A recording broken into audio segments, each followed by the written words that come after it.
Hey guys, Andrew Davidson here, and welcome back to another As Per My Ability video. If you like what we do here at As Per My Ability, if you like our content, if you like our videos, if you like board games in general, please do us a favor, comment, like, subscribe, hit the bell so you get notifications when we post new videos. Every once in a while, I like to post what I call a what I've been playing lately video. A very short video where I just talk about what I've been playing within the last couple of months. So that's what this video is. I'm not going to be talking about a specific game. I'm not going to be talking about reviews, although spoiler, I'm going to do a little mini review within this video. But hopefully we can keep it short. Hopefully the video won't be too long so you guys can check out what I've been playing, and then y'all can get back to your lives.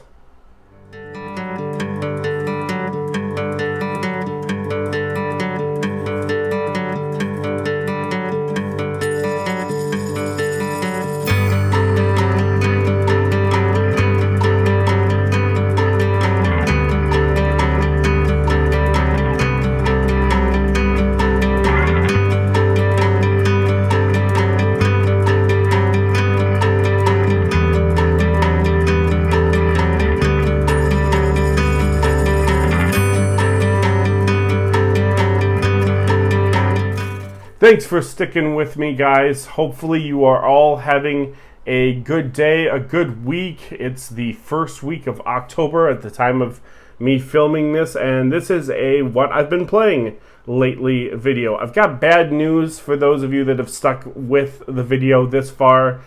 I'm going to be talking about 4 games that I've been playing lately, and only one of them is actually current or relevant. The other 3, unfortunately, are pretty dead games or they're old games. But without further ado, let's get started with what I've been playing lately. Very recently, I finished a campaign of Prospero Hall's Goonies Never Say Die. Goonies Never Say Die is a campaign game where you play 9 games, and you have one person who is the Goondocks Master, which is basically like the GM, which was me in it, and this is the only game that I'm going to give a little bit of a review on, because I've decided not to make an entire official review for Goonies Never Say Die. So let's do this as quick as we can. It's good. You should buy it, especially for families. It's a very good family game. The downsides, though, is that as the GM, I won 1 game. 1 out of 9 games, I won. Other than that, I really didn't feel like I had a whole lot of power, and I had a whole lot of... none of the games were very close. Well, maybe a couple of them. I may be lying. Maybe a couple of them were close. It just felt like as the GM, I was just kind of doing some bookkeeping and like maybe playing some cards to throw little rocks and pebbles in the way of the players. But the foes in the game, the villains, are kind of underpowered. The players had no problems with combat. In fact, some of the boss fights were kind of anticlimactic because they were able to kind of ramp up and do so much damage. So I still recommend it for families. If you have my mom or dad play the GM role, to kind of let the kids do the Goonies exploration aspect to it. I will say this, though. In the back of the rule book, one of the last pages, which I did not see, or I guess I did see, but I didn't actually really read until we were practically done with the freaking game, gives you, I think, 3 different aspects. They're called perils that you can play the game with to make the game more challenging. Wow, we should have done this from like day 1. If you're playing with all adults, which I was, and if you're playing with all savvy board gamers, which I was, I highly, highly recommend that you look in the back of the book and play with the peril variant, or whatever they call it, to basically make the game hard. The villains get a little harder. The GM has a little bit more power that he or she can do.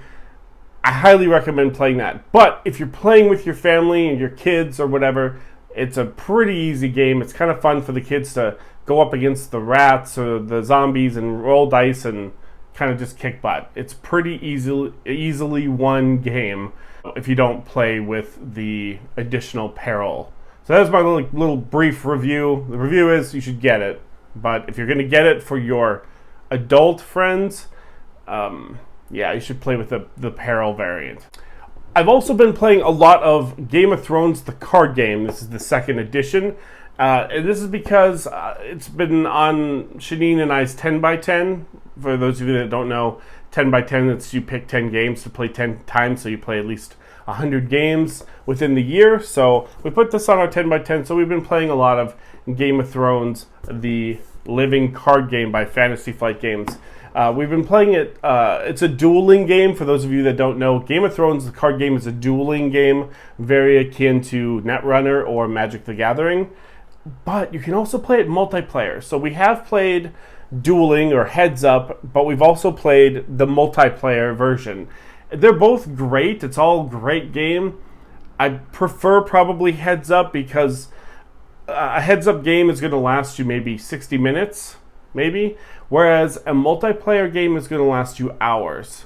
So yeah, I don't know if that really hits in my wheelhouse to play a very strategic, thinky card game for hours and hours with a bunch of people at the table. But still, by and large, great game. It's probably my favorite competitive game of the LCG genre. So with my regular players, we have just started Age of Rebellion, which is another Fantasy Flight game. This is a role-playing game. I picked up the beginner game box, and it is a role-playing game. For those of you that don't know role-playing games, I'm not going to really do it justice right now, but you pick a character, you have someone myself, who is the GM, very much like, kind of like Goonies, and you are going in a story in the Star Wars universe as a character, and there's some dice rolling and some role playing, and you get to make some decisions going down this hallway or that hallway or things like that.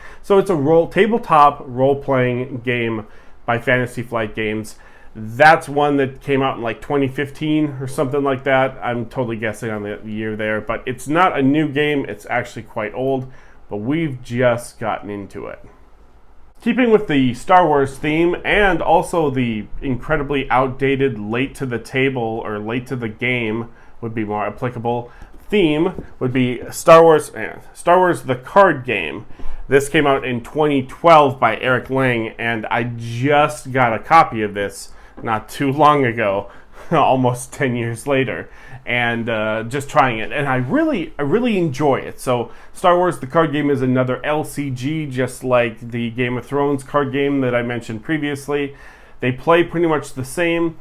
I've been playing Star Wars, again, heads up, which this is like 1 versus 1. However, we did recently try I believe they call them challenge decks, where it's one person against the whole table. So it's 1 versus 2 or 1 versus 3. We have not played with 3, but we've played 1 versus 2. And while I do think there are some balancing problems, because the challenge deck is incredibly overpowered, because you're fighting off 2 players instead of 1, it still was kind of fun. It was still kind of fun to play through. This suffers even worse than the Game of Thrones card game with the multiplayer aspect. You play a game of Star Wars the card game, just you and your buddy Bradley or whoever, and this game's going to probably run you less than an hour.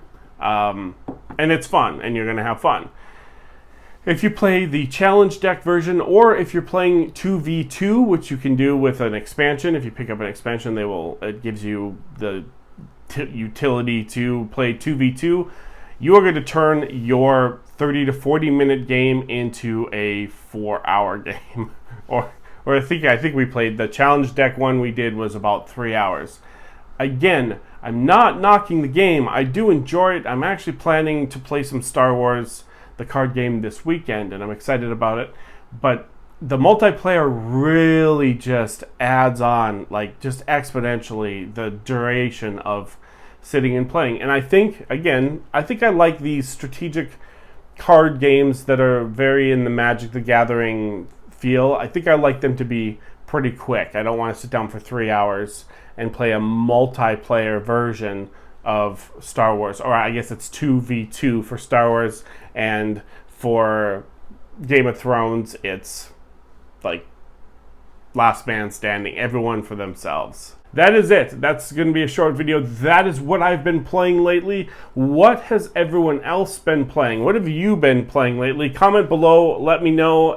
Let me know about what you think. I know a lot of these games are pretty old. I'm trying them for the first time, and they're like 10 years old, especially that Star Wars one. But let me know what you're playing. Let me know what you think I should be playing. That is it for me. This is where I'm going to leave us. Once again, my name is Andrew Davidson, and you have been watching As Per My Ability.